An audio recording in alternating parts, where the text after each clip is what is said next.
Welcome to the HUBZone Chamber of Commerce's Meet the Experts panel session. My name is Neil McDonnell. I'm the president and founder of the HUBZone Chamber of Commerce and your panel moderator for these sessions. The purpose of the Meet the Experts panel session is to help small businesses from Guam to the U.S. Virgin Islands and every single state in between hear advice from key government panelists representing various agencies and offices around the country. While these sessions are hosted by the HUBZone Chamber of Commerce, I make them available at no cost to anyone interested, including all small businesses, large government contractors, nonprofit organizations, etc. You may freely share this content. I only ask that you reference the HUBZone Chamber and me as your source. You're able to submit comments afterwards, and it would be great if you did. Tell me what you think we're doing correctly. Give us suggestions for improving the sessions themselves. Absolutely submit any questions you'd like to see us dig into or make recommendations of panels you'd like to see hosted. Only through your feedback can we really improve these panels and provide content worth your investment and time. Today's panel is from the Department of Interior. We have panelists representing different bureaus, and most of these folks have contracting officer responsibilities. Our panelists in this session are Vanessa Chavez, a lead contracting officer with the Interior Business Center; Heidi Hubbell, a senior procurement analyst and small business specialist with the Bureau of Land Management; Greg Moore, who's the Chief Contracting Officer for Fish and Wildlife Services; Michele Waters, a Contracting Officer with the Interior Business Center; and Eric Weisman, a Small Business Specialist with the National Park Service. We're very lucky to have a panel with such a diverse area of responsibilities, and they absolutely share some great tips. So sit back, meet the experts from the Department of Interior as we get started with the importance of doing your homework.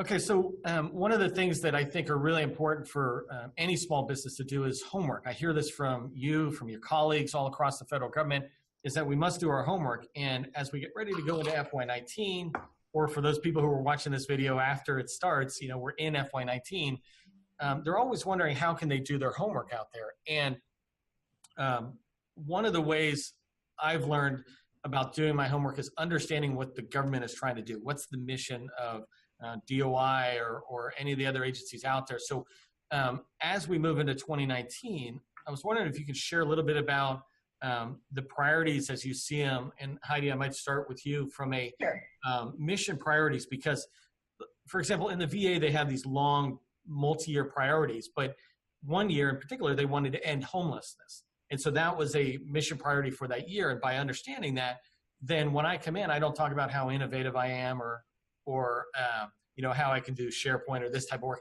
I come in and I sit there and say, we can help towards that mission priority in this way. Can you share a little bit about either broader DOI or BLM in particular, what some of the priorities might be as it helps us do homework? Well, with BLM, we're kind of a little bit of the Park Service, we're a little bit of the Fish and Wildlife. We have a lot of public lands, so they're open for fishing, hunting, boating, camping, recreation. So we take care of that. And also, too, our priority is natural resources, and that can be from doing survey and mapping of ecosystems, wetlands, prairies, grazing impact, even all the way to like the white-nosed bat disease. We do cultural resources. There's a great number of Native American sites that we oversee, and also paleontological. So it's all throughout the West, and now there's a great push for more energy resources. So we've got oil and gas leasing, and we also just maintain backcountry trails, roads.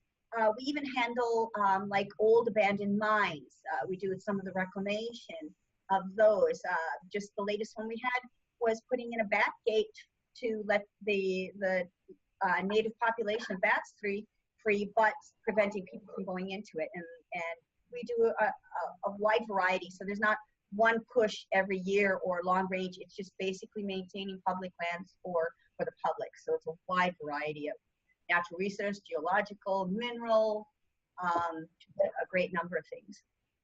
Right, and it spreads out, I think, all across the country. And yes. Eric, when we look at the National Park Service, for example, I visit them a lot, but I don't really know what goes into supporting them. Like if I wanted to support NPS, what are some of the things that you guys are focused on, whether it's, into FY19 only or kind of a continuous set of priorities? Sure. Yeah. I mean, I think since we're all Department of Interior agencies, there's going to be a lot of overlap, but Park Service mission is conservation of natural and cultural resources for future generations.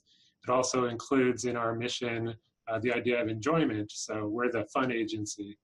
Having said that, I work for one of the 7 regions of the Park Service, and our contracting, we're very much focused on support of the parks. Our customers in contracting are the parks. And it really kind of covers the gamut, because within a park, you're going to have administration people who are operating the parks. You're going to have natural and cultural resource managers who are protecting the parks. You're going to have public outreach, interpretation, who are meeting with visitors, giving them guided tours of the parks. So it's all of that. And so we do a little of everything. And in terms of going back a little bit to priorities, one of the things that is just an ongoing thing that we hear about in the Park Service is the deferred maintenance. So we need to protect our resources and to stay ahead of the curve, so to speak, of protecting those resources. We have a huge backlog of needs. And so that is one of the bigger priorities right now. Okay. Yeah. And I'll definitely, as we go into the procurement section of this session, I'll go back and talk about that, about how they can tap into it. And then, Vanessa, you were talking about with you guys, you support, especially your offices are spread across the country, all the way up into Alaska, I think you said. At a broader level, are there priorities that you hear about that we should be focusing on as it relates to homework, or not just mission priorities, kind of the way Heidi was talking about, maybe we have so much continuous work, but are there certain things that are coming out of leadership that they're like, this year we want to be able to do this, in addition to all the stuff you do on a regular basis? So for us specifically, like Michele and I both talked about earlier, we kind of specialize in aviation. We do other small purchases. We do fleet maintenance purchases for whether it's avionics or propellers or stuff like that for our fleet aircraft that we maintain as well for the different bureaus. We do not only the bureau work, Department of Interior, but we also do some outside agencies such as NOAA, the EPA, University of Hawaii, stuff like that. So we are really a shared service provider, but we focus on aviation. So that means everything from fixed wing, small fixed wing, to larger smoke jumper fixed wing aircraft. And then the same thing on the helicopter side, very small type 3 helicopters all the way up to type 1 helicopters, which are the largest. So our main priority, biggest, contracts that we write are going to be fire related, but we also do a lot of project work, whether it's surveys or transport of interior employees out for them to be able to do their work, whether it's cargo. And I think Michele can probably expand a little better on a couple of the specific projects. She is, our contracting officer for the helicopter on-call contracts. Yeah, actually, Michele, why don't I just pass that right to you, from Vanessa to you. As Vanessa said, we do a wide range and our customers are actually the 8 bureaus that are supported, that make up DOI. So we support the missions of BLM, National Park Service, and so if they have projects that are going on within the park and they're supporting small businesses through those projects, we provide services to them to get the work done. So for Alaska, we fly helicopters and planes like you all would drive cars, because we don't have the road structure, the infrastructure. And so 90% of our work is done through small businesses, mom and pop organizations that own airplanes or helicopters and so forth, and they supply the air support for instance, for the National Park Service. The National Park Service builds cabins within the park here at the National Park, So they literally airlift the parts, the pieces of the cabins into the park, and then they bring the people to put these cabins together. And so where I'm working at now, we have the largest water-based landing facility in the country. And 90% of the people that use our services or that we contract with are small business. No, that's awesome. And so when you joined DOI, they gave you your own plane? We do have pilots here, but you got to go through stuff to get rides on the planes, and I've not gone to that. Right. And Craig, maybe I'll shift over into fish and wildlife. And one of the things I'm trying to look at and help small businesses understand is if they're coming in to kind of understand projects, and I might shift it outside of the specific mission in a second, but just looking at fish and wildlife, piggybacking on what Heidi was talking about, what's some of the stuff going on that, if we want to support fish and wildlife, we should be paying attention to? Hey, these are our priorities, even if they're not unique to 2019, but they still are common. Sure. Okay, so fish and wildlife, obviously the title kind of tells people what we do, at least part of what we do. Certainly we are a conservation organization, also a land management organization. We directly research, try to protect wildlife, everything from endangered species to migratory birds. But we also do habitat conservation, sometimes we go in and we build wetlands. We have many dams, primarily earthen dams, that we use for waterfowl production areas. For example, in North Dakota, that's a huge area for that.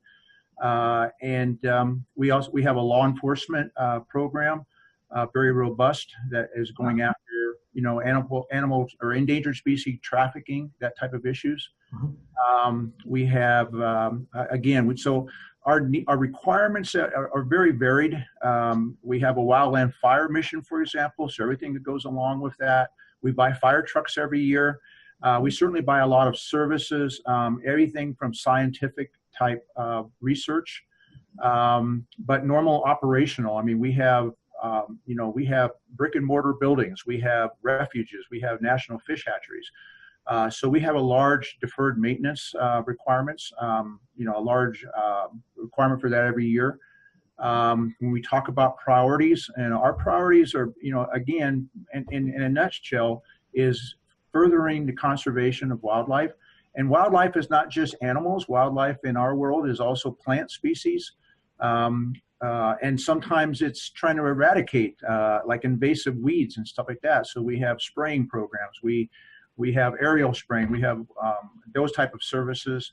A lot of construction, again, primarily in the deferred maintenance, just to keep these facilities running. Fish hatcheries are, pretty heavy in deferred maintenance requirements to keep them up and running and producing.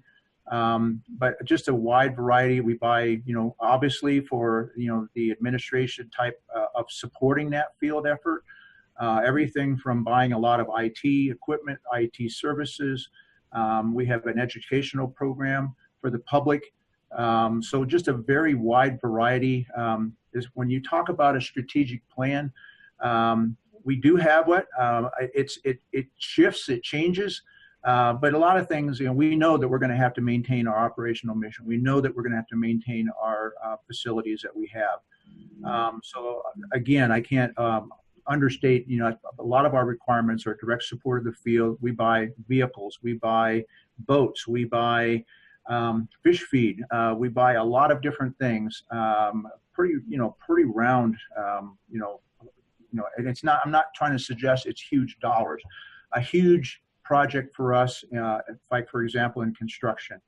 I've been here 11 years, and probably one of the largest construction projects is about $7.5 million. So that probably pales in comparison to some of the other, like Park Service, perhaps, on some of the things they build. So we do deal with a lot of small businesses in our world. I am serving as a small business rep for my region also. and we're right at 80% of our awards go to small business. So wow, that's pretty amazing. And actually, maybe I'll throw Eric one last question in this kind of phase your way because of what Greg just said about construction. I'm curious, first off, maybe you can answer one question and then I'll give you a second question as well. The deferred maintenance, can you just explain that for those of us who don't totally get that? Sure.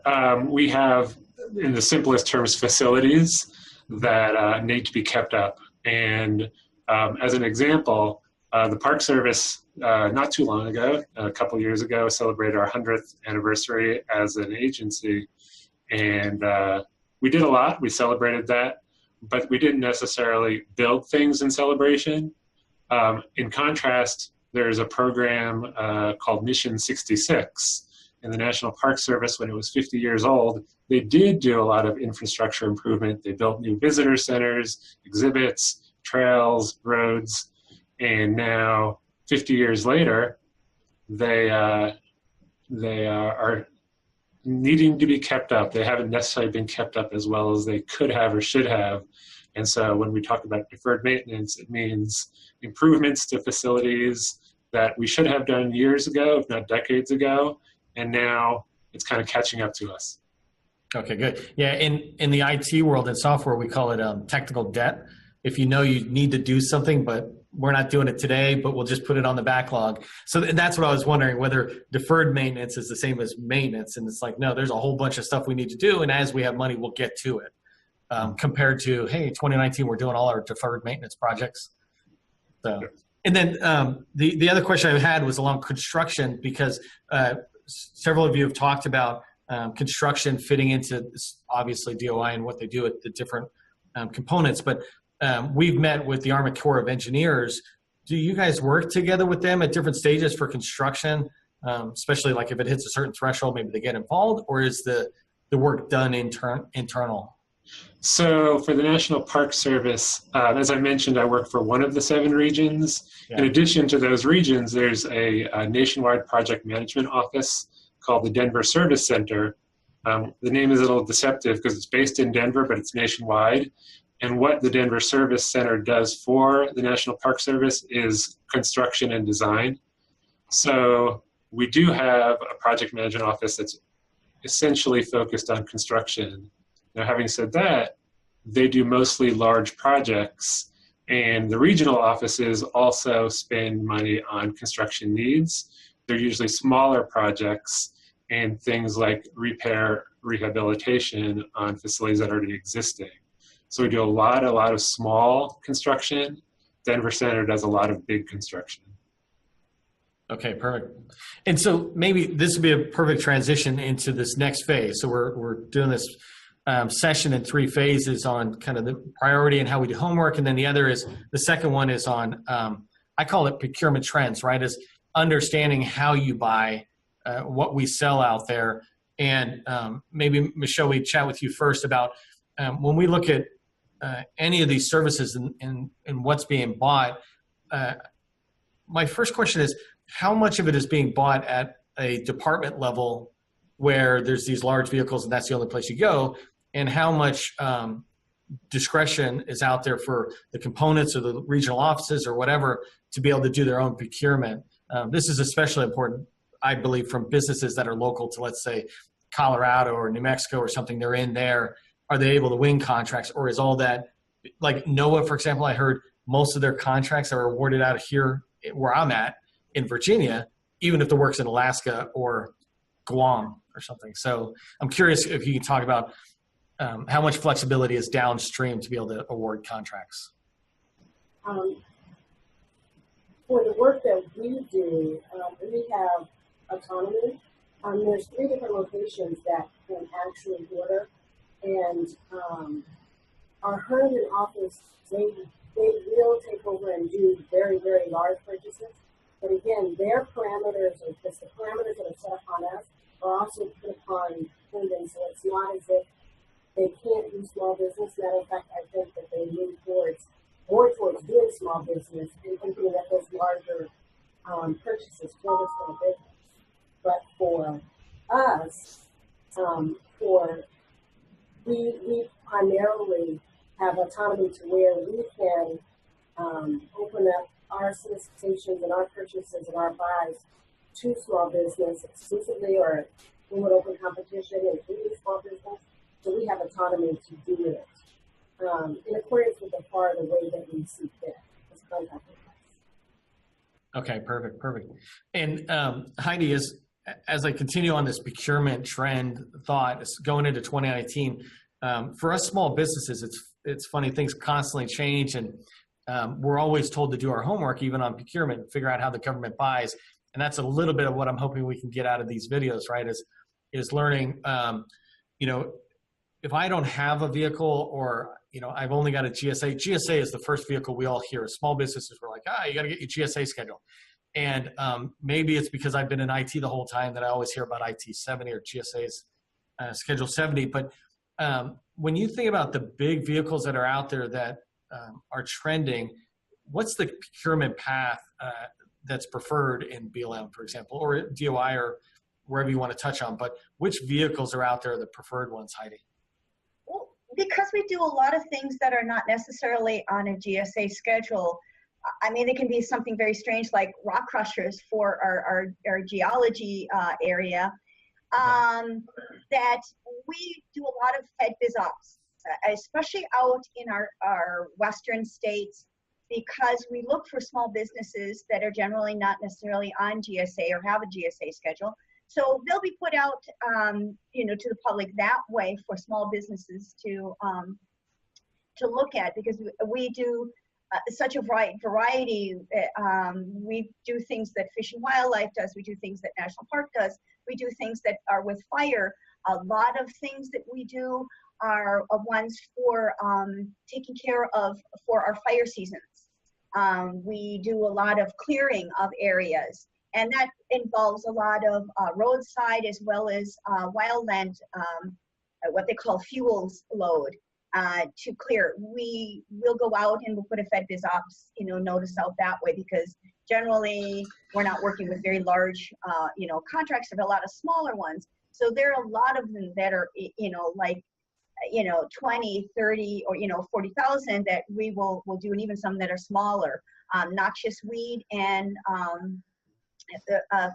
cutting with herbicides. We do a lot of that as well. Small, for our campgrounds and our recreation areas, rebuilding a dock. So a lot of times they will go out and it will be first on Fed Biz Ops, unless there's something very large like some type of road construction, or something, a much larger one that we want to go, that might be multi-state. Then we'll go through and look at a GSA schedule. A lot of times we'll just do with the regular Fed Biz Ops, the notices that way.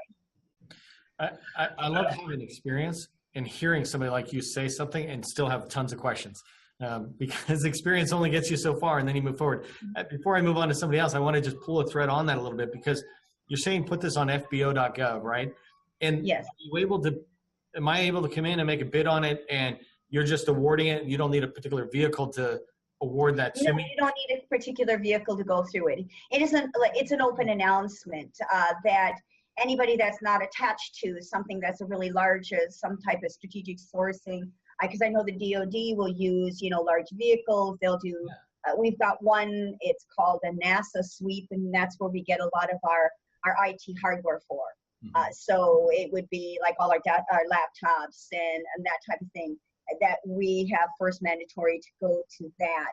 So, but you don't need it on all of these other, you don't need a particular thing to be part of GSA or part of any of the other, other ones that say the Navy has or something else that has.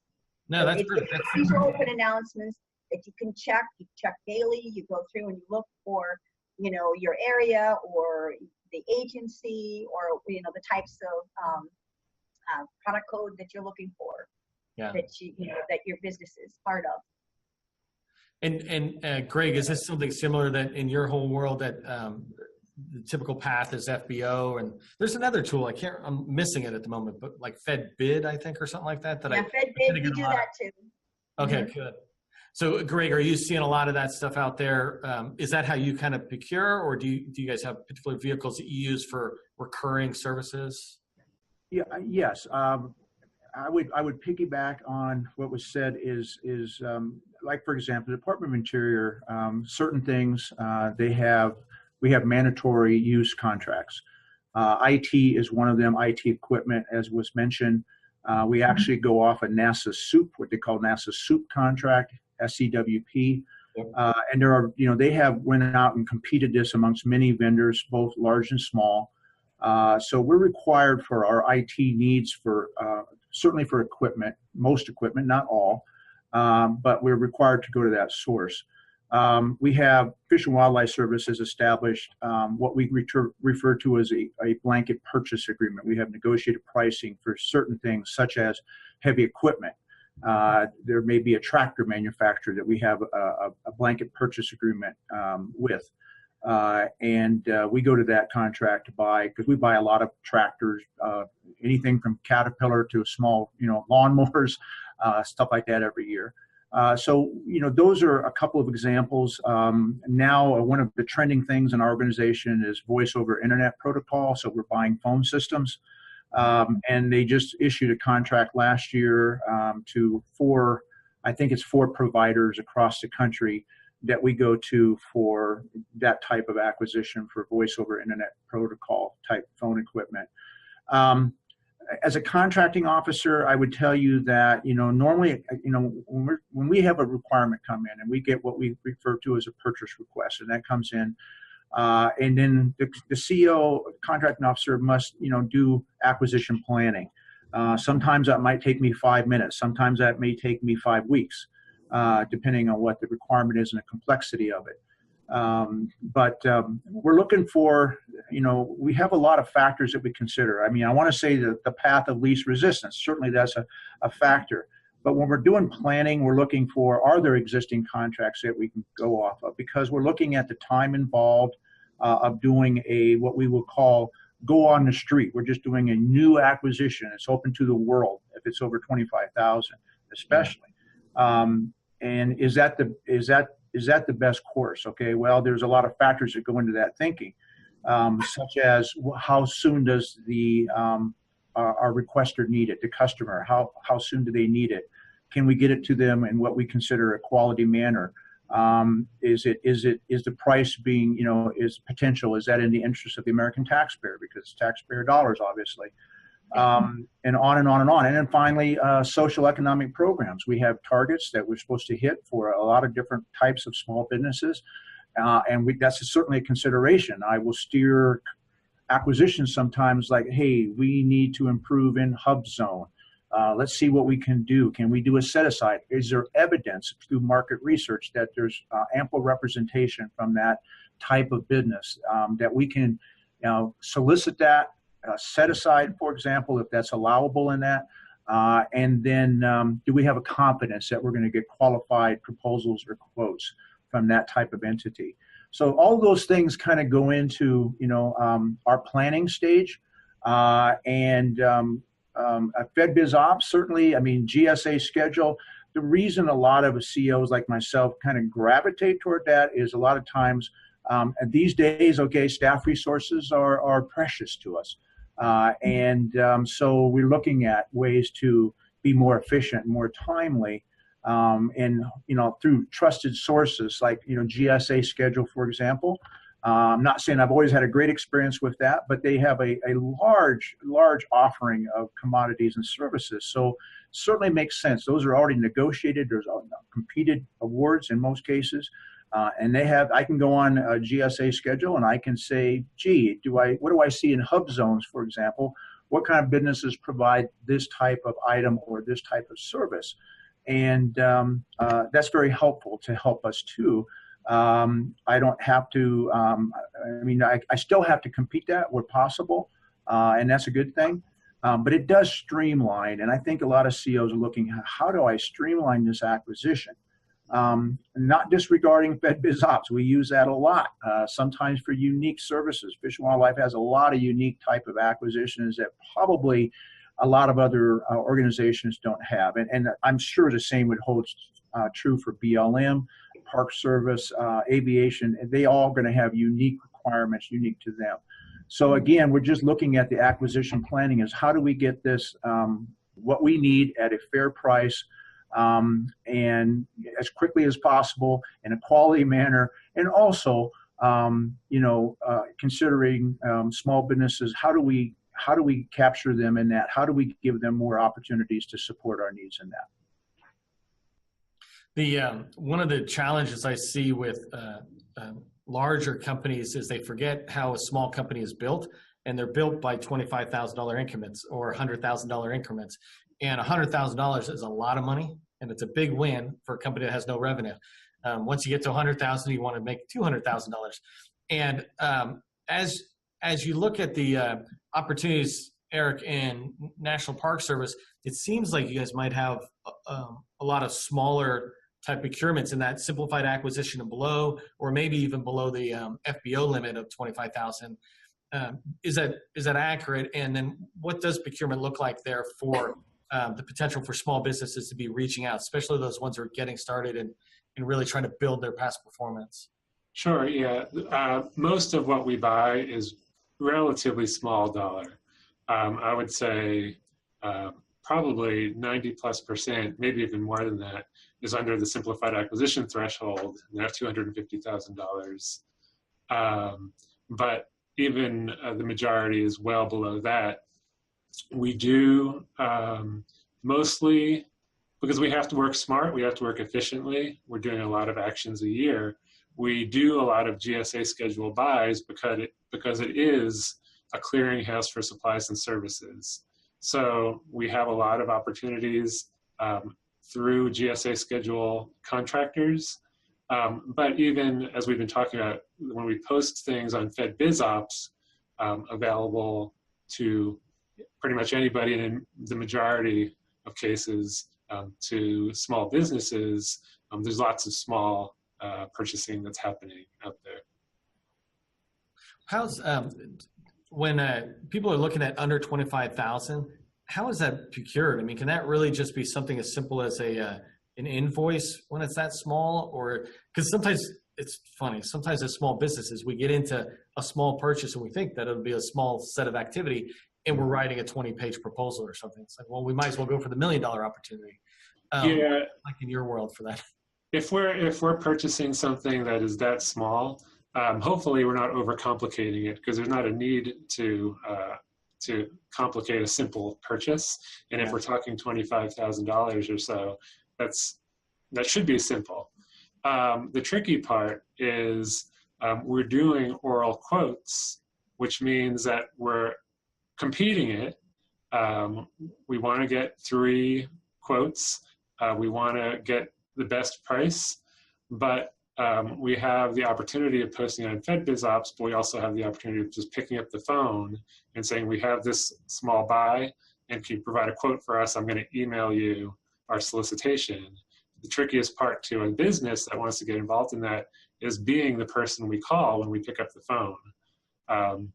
That's probably something we can spend more than 45 minutes just on that one topic. So I'm going to leave it at that. And I do a whole training, let's say on DSBS, and I tell people, you know where it says contact and phone number? Make sure it's a real person and a real phone number of somebody who actually wants to receive a call from the government to buy something, because it's rarely anybody but the government. Everybody else will spam you through email, but if somebody's calling you from there, it's generally the government saying we want to buy.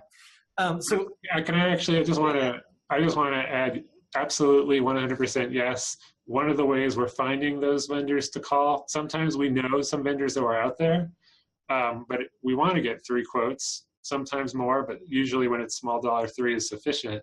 But if we don't know who to call, Dynamic Small Business Search, DSBS, is one of the places we're looking. And if your profile is not up to date, accurate, and covers the keywords of what you do, then it's a disservice to yourself. So absolutely, ditto. Yeah, and that's a nice segue into our third phase of this session, Eric. Appreciate it. Actually, I was at DOE's event 2 weeks ago, and this is being recorded early August. And at their event, we handed out DSBS analysis reports of all their attendees. So we did 150 reports, and it was a 1-pager and gave you a grade A through F on your profile, and almost everybody who was there got a D or an F. And I described F as, yes, it's failing, but it's fantastic because at least you know that maybe you're not even getting on the government's list to be shortlisted. You're not even being you're not even being found when I put in NAICS or keyword, then you're not even on the list to get shortlisted. So it's good transition that you put us there. I want to slide Vanessa into, I might actually slide right into something that's a combination of the procurement and a little bit into the market research about lessons learned and best practices on what we're doing. And there's all sorts of good things to do, but is there something along the lines of the procurement side in particular as we go into the market research that you see small businesses doing that you would say, look, don't do this. This is not the right thing to do because it's just, I see you're nodding, so I don't have to give you more to the question. Oh, I got 10 of those, right? It's like we actually have this conversation on a pretty regular basis. One of the things that we see that we really, really like is when small businesses, or any business for that matter, reaches out to the PTAC, the Procurement Technical Assistance Centers. They have them across the United States.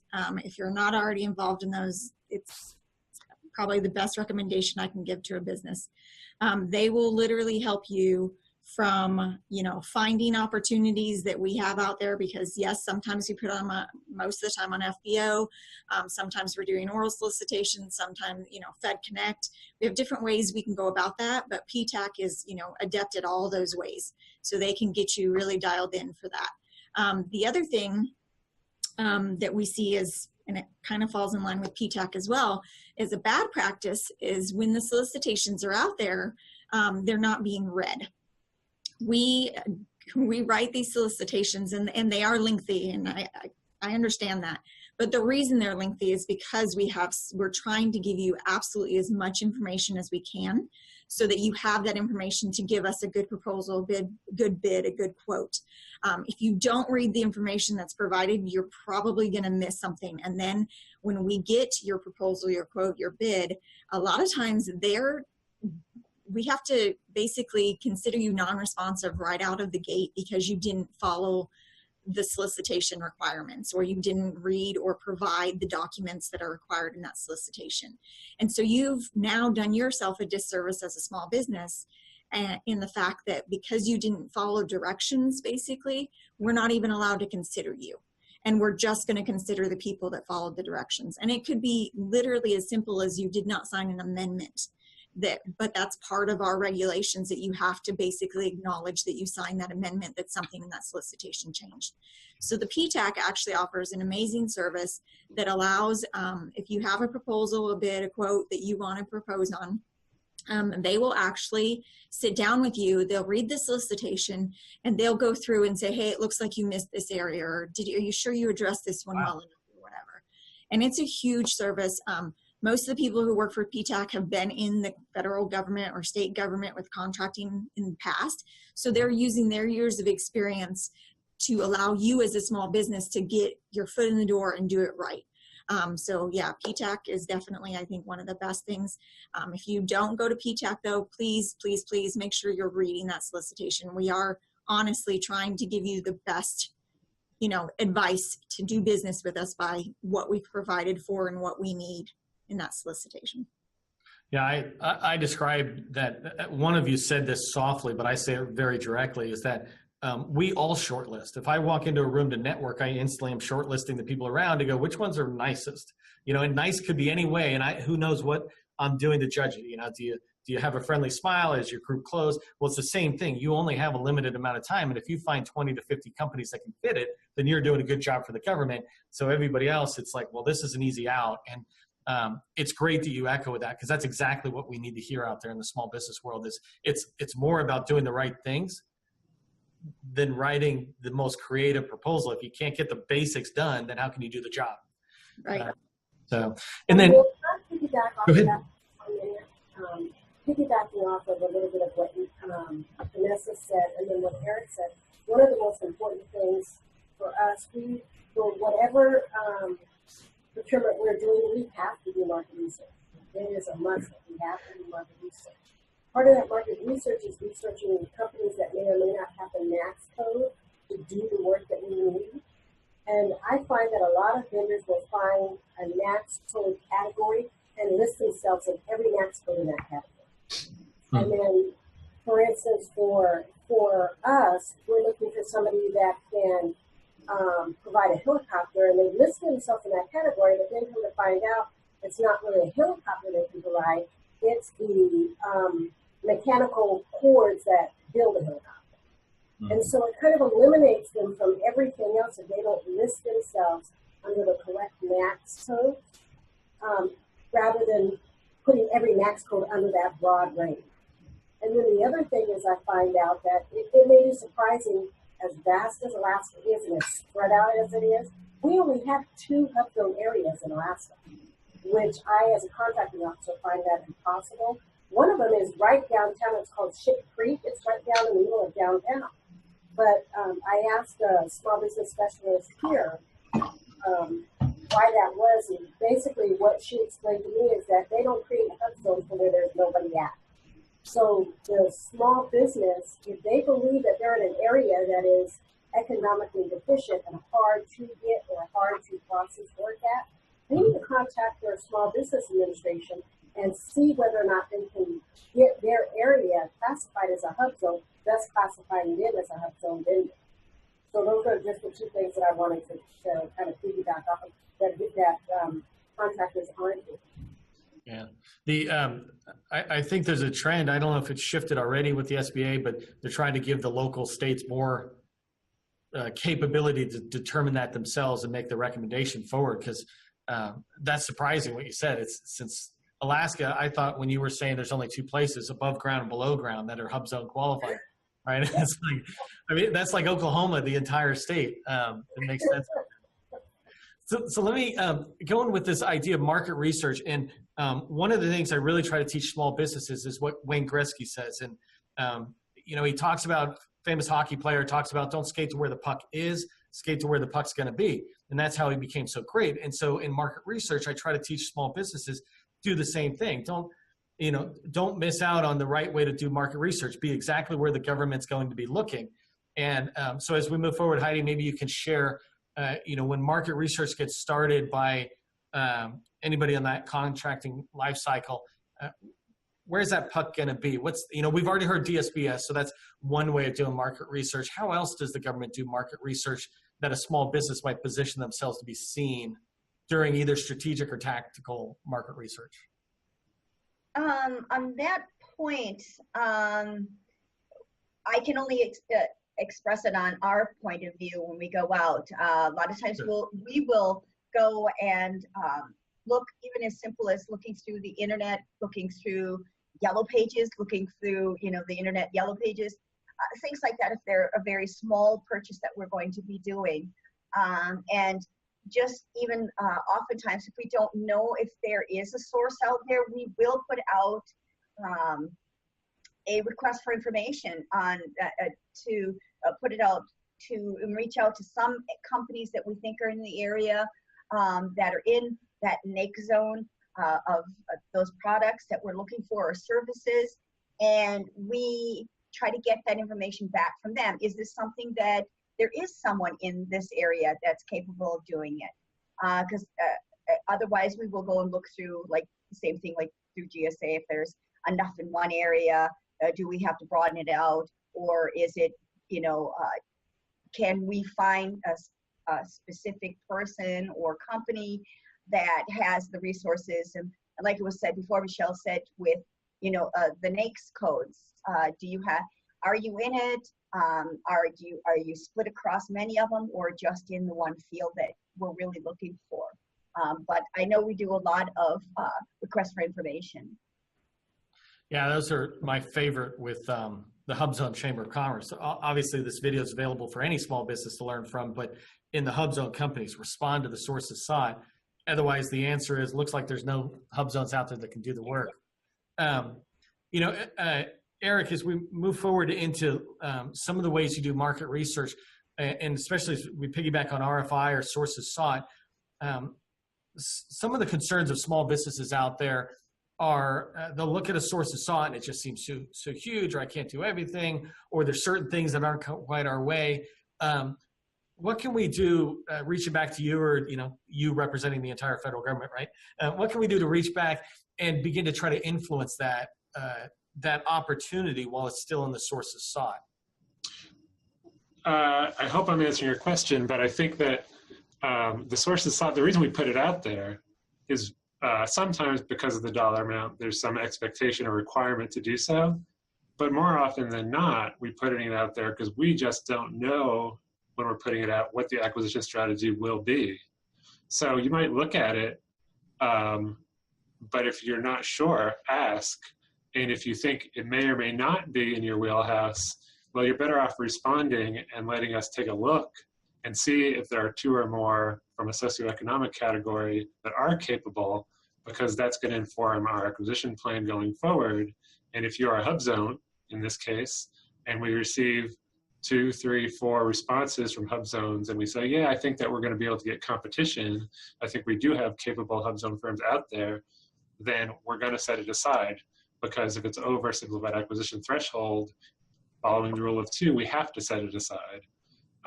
So I guess the first thing I would say is definitely respond. If you're not sure, if you're on the fence, you can ask the contracting officer, there'll be a contact. But even then, put your name in the hat anyway. Hey, just clarifying, when you talk about the rule of 2, that's on simplified acquisition, that's have to set it aside to small business, right? Not a socioeconomic. Under simplified acquisition threshold, there's the assumption of setting it aside to small business, and a contracting officer that doesn't want to has to have that approved. So under simplified acquisition threshold, we're automatically setting it aside to small business. Above simplified acquisition threshold, our policy is that if we're able to set it aside to HUBZone, service-disabled, veteran-owned, or women-owned small business, if there are 2 or more that we believe are capable of doing the work and providing a fair and reasonable price, then we'll set it aside to that category. Wow, so it really is powerful for people to be responding back. I did just a quick side note. We just did in the HUBZone Chamber a $200 million IDIQ, and separately, that was with State Department, a $50 to $100 million, I think, firm fixed price with NASA.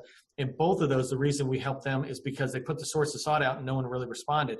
They reached back to us, and working with them, it made sense. So we reached out to the membership, and the State Department inside of 24 hours got almost 100 responses from companies that said, yeah, we can do this. Yeah, we had the experience. I said, well, where were you yesterday? Like when the government was trying to do all this work there. And that's what I mean by the government does their job. They put the money on the table for us. And if we don't show up, we don't get to eat, which is the same as my kids in my house. So as we move forward into, we're kind of in the last few minutes here of this panel.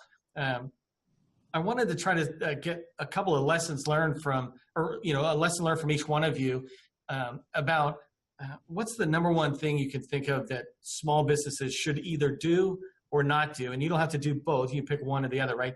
As it relates to market research, because market research to me is the most competitive open time. It's the time when, it's really a time when smalls can get in there and differentiate ourselves in a way that people's minds are very far open compared to maybe on the proposal side, it's very locked saying, are we doing the things correctly? So maybe Greg, if we start with you and Greg and then Michele, and I'm going around my camera here, Greg, Michele, Vanessa, Heidi, and then back to Eric on a lesson learned you can think of. And so Greg, from market research on your side. Okay. Yeah, I from based on my experience when I attend like a small business exposition, and a lot of vendors will approach me. I normally have a name tag on with my title, and they'll, how do I do business with the government? How do I do business with Fish and Wildlife Service? And I'm selling this, and this is great. This is, wonderful product. How do I convince, and I feel bad sometimes because I'm like, I'm not a technical expert on that commodity or service you're looking for. And quite literally, until I have a requirement for that, I don't know really what to tell them about whether their product, I can use it or not, because I'm not the end user. I'm not the customer for that. I procure it for them, for my customers. So, but what I tell them is I certainly am very happy to entertain like a capability statement. Sometimes I'll steer them, like for example, people approach me for IT services cybersecurity obviously is a big issue these days, and they'll say, hey, we have this product offering or the service offering, and I will engage like our IT chief here in our region, and I'm going to send him. I'll ask them for a capability statement. What are you selling? And provide that to the IT chief. Sometimes I'll say, hey, or here's contact information for this individual. You may want to talk to them. Probably most of the companies that approach me are construction related, because construction is so broad, and a lot of 8A, which is an SBA designation for small disadvantage special program. I get approached a lot by 8A companies, and they want to come in and do a capability statement, and I try to honor that as best I can, and let them come in and give them, half hour, 45 minutes to tell us what they do, what their unique capabilities are, their coverage, et cetera, like that. So I guess where I'm going with this is communicate, okay? And sometimes CEOs are very busy, and they may not respond quickly to an email or a phone call, a voicemail. But most CEOs, certainly in my role as a CEO and a small business rep, I do care. I know how frustrating, I'm sure it can be. Like, nobody's talking to me. I don't know what to do. I don't know how to start. So I want to help these small businesses. Okay, here's what you do. Give me something. I can never guarantee, but I want to and I steer them towards FedBizOps. I ask them about, are they interested in GSA schedule, for example? Is that something that they might, want to pursue? And a lot of times they'll ask, well, what does that mean and what does that do? And I'll explain that to them the best I can. But again, it's a two-way street where, I do feel an obligation to try to help small businesses, whether I can buy something from them or not, or I don't have a requirement for that, but at least position them, even when they are, a lot of times, again, I'll pick on construction, where when you buy a good, I'm probably asking you to quote on that good. If I'm asking for a construction project, I'm probably asking for a proposal, which is, what's the end result, and what's your schedule, how long is it going to take? I'm looking for those type of things from them. So I entertain a lot of those folks, and I will tell my staff, hey, here's a company out there who's building roads, and they have all these, I look at their past performance. We have avenues to look at past performance on vendors if they have past performance established. We're looking at that, and I'm like, hey, please keep these people in mind. Sometimes if an 8A, okay, they have the advantage sometimes of being allowed a direct award. We don't have to compete it. We can negotiate directly with them if we can determine a fair, reasonable price. There's a threshold for that. It's under $4.5 million now is where you can do that. We have to balance that with our competition rate. And if I'm not competing it, direct award, that calculates against my competition rate from Department of Interior. And so I'm not telling you otherwise, 8As would probably get a lot of stuff just by virtue of the fact that, well, I don't have to compete that. It cuts down the time. But we balance that with our obligation to compete. Sure. And so I hope that answers your question. In my experience, for my agency, Vanessa and I, we support Boise, Alaska, Hawaii, and Guam. And one of the best things that a small business can do as far as marketing is concerned is to go where the money is at. Contracting officers have no money. Their organizations, for the most part, don't have any money. That money is provided by the agencies that they support. So ask the contracting officer who needs this service. Can you give me a contact for this service? Because that's who's going to guide the initial startup of the requisition, and that person is going to provide to the contracting officer contacts for small businesses. So the best thing a small business can do is know where the money is at and start at that point first to insert themselves into the market research process. That's perfect. That's great advice about go where the money's at. So it's the people who have the dissatisfaction or the need. So right.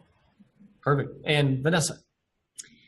So I guess the piece of advice I could offer is we've moved a lot to technology in the last, couple decades.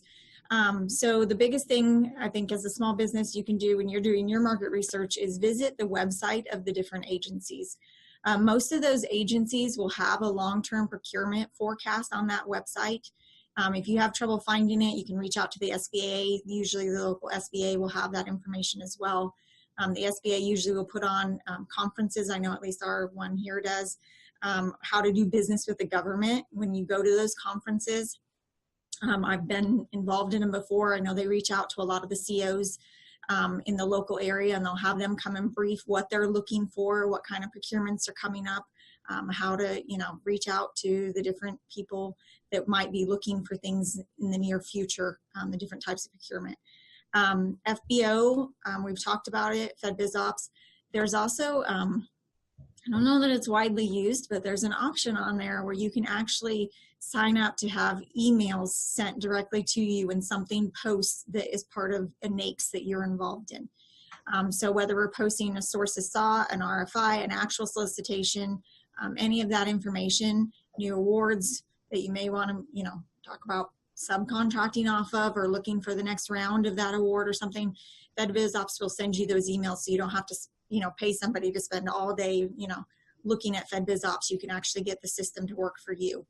And then SAM nowadays, it looks like, don't quote me on this, but it looks like SAM's going to pretty soon maybe be closer to a one-stop shop. They're trying to make it where you go to SAM and then you can do a lot of the things just from that website, so that you're not having to constantly go from one website to the next, to the next, to the next to do business with the government. So I would look for SAM to kind of expand in some of those areas in the near future. Yeah, and that's for award management. No, that's perfect. And we really drive what you talk about with these different tools, and it's amazing to me sometimes. I used to be surprised that HR would do an orientation when a new employee would come on. So let's show you everything. And it literally, here's your computer, your phone. I'm like, get out of my way, let me just work. And then I realized we really do need to get oriented to what we're doing. And so many small businesses don't even realize what you just said about FBO will push you what you want. The government has put a tool in place that will tell you every opportunity you're interested in. Like, let's say I'm interested in SharePoint. It'll push everything out, and then I can just filter those instead of the million other opportunities. And that's a great tip, because that alone will help small businesses see what's out there, certainly more than they can respond to. So, Heidi, any last minute tip on best practice on what people should be doing or maybe what not doing? I think it's been said before, do their homework to find out exactly what each of these agencies does. Does it match with what your company does?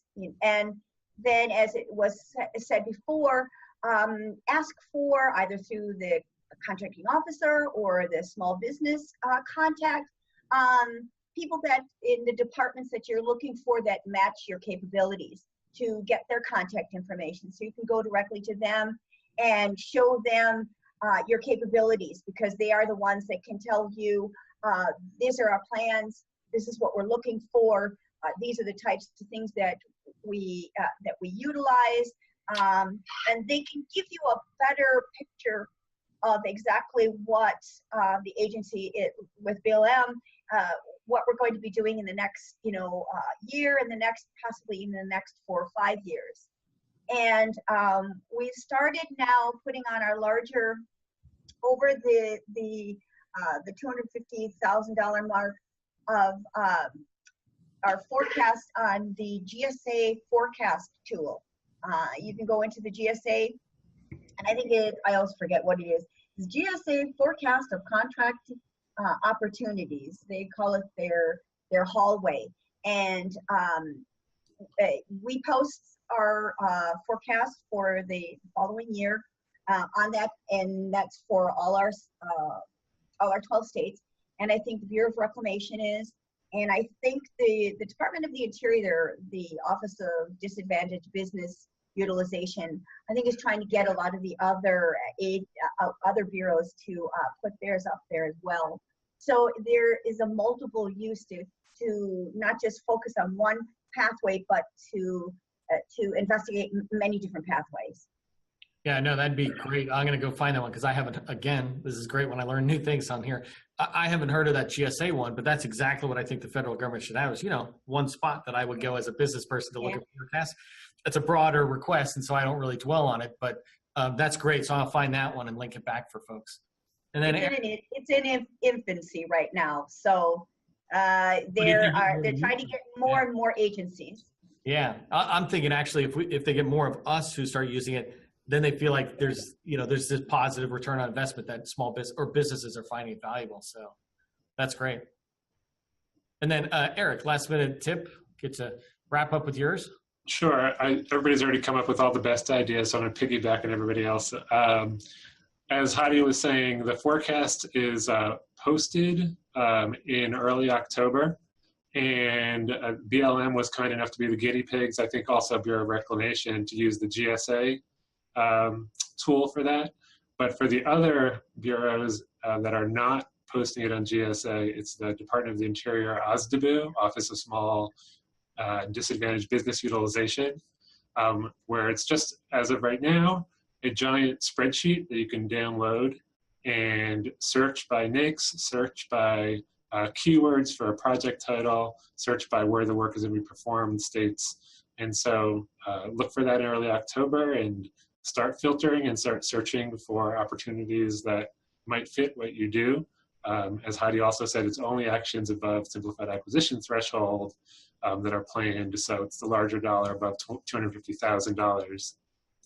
One last one, which wasn't said, but I think it's basic, but probably important in 2018 is if you don't have a website, we might not be able to find you.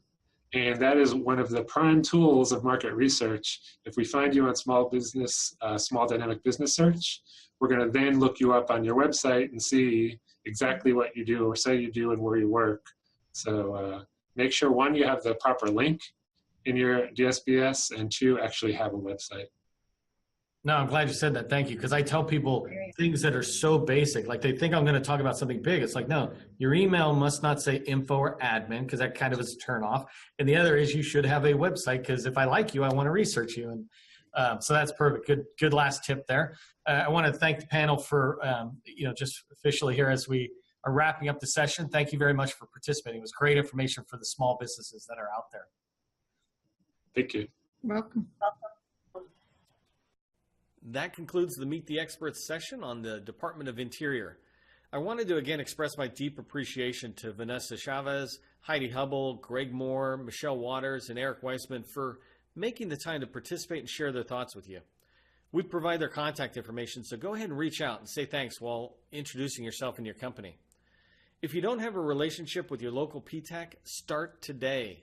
Procurement is the first word in their name, and they're committed to the success of small businesses.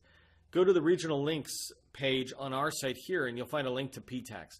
And by the way, they don't know that we're endorsing it. I just believe so strongly in PTACs, and we at the HUBZone Chamber believe in PTACs, that anytime we get a chance to tell you this, we're going to tell you, go to your PTAC, get a counselor, and listen to them. And it doesn't matter if you've been in business 5 or 10 years, they are that valuable. I'd also like to thank Carrie, Jim, Christy, Sue, and Cecilia from my team, who work tirelessly to find panelists willing to participate and then organize each of these events. Finally, again, you're able to submit comments below the video, and it would be absolutely great if you did. Tell me what you think we're doing correctly. Give us suggestions for improving the sessions themselves. And then absolutely submit any question you'd like to see us dig into or make recommendations of panels you'd like to see us host. Only through your feedback can we really improve these panels and provide the content that's worth your investment in time. Remember, you're only one contract away. Go make it happen.